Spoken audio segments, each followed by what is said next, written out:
Magandang araw po sa lahat. Ang aming pananaliksik ay pinamagatang The Impact of Debate and Public Speaking on Enhancing Communication Skills among Humanities and Social Science Students at the Dominic Institute of Science and Technology.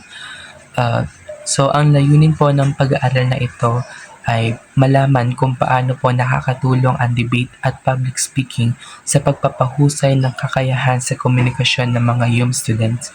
Sinusuri rin po ng pag-aaral ang iba't ibang aspeto ng komunikasyon tulad ng verbal clarity, non-verbal communication, confidence, paggamit ng mga technology sa komunikasyon at pag-unawa sa audience upang makita po kung paano ito napapaunlad sa pamamagitan po ng debate at public speaking.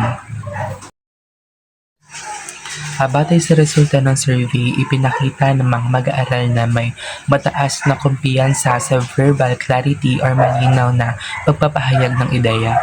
Mayroon din sila mga positibong antas ng kumpiyansa sa pakikipag-usap. Ngunit may ilang mga mag-aaral na nakakaranas pa rin ng mga pagdududa sa sarili. Sa non-verbal communication tulad ng galaw ng katawan at ekspresyon ng mukha, may iba't ibang antas ng kakayahan. May ilan na mahusay ngunit may iba ring nahihirapan. Lumabas din na mas mababa ang kumpiyansa ng mga estudyante sa paggamit ng mga teknolohiya sa komunikasyon. Gayunpaman, ipinakita ng mga resulta na ang mga mag-aaral ay may paniniwala na maaari pa nilang mapabuti ang kanilang kakayahan sa komunikasyon.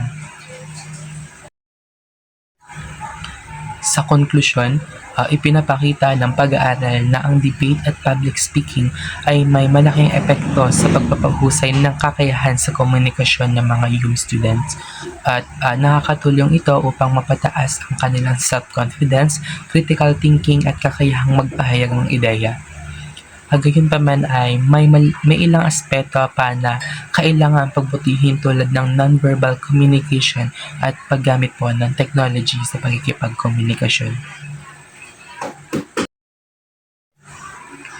Bilang rekomendasyon, iminumungkahi ng mga mananaliksik na isama sa curriculum na ang debate at public speaking, magsagawa ng mga training, seminar at workshop at magtatag ng debate clubs or forums upang magkaroon ng mas maraming pagkakataon ang mga mag-aaral na mahasa ang kanilang kakayahan at pakikipagkomunikasyon.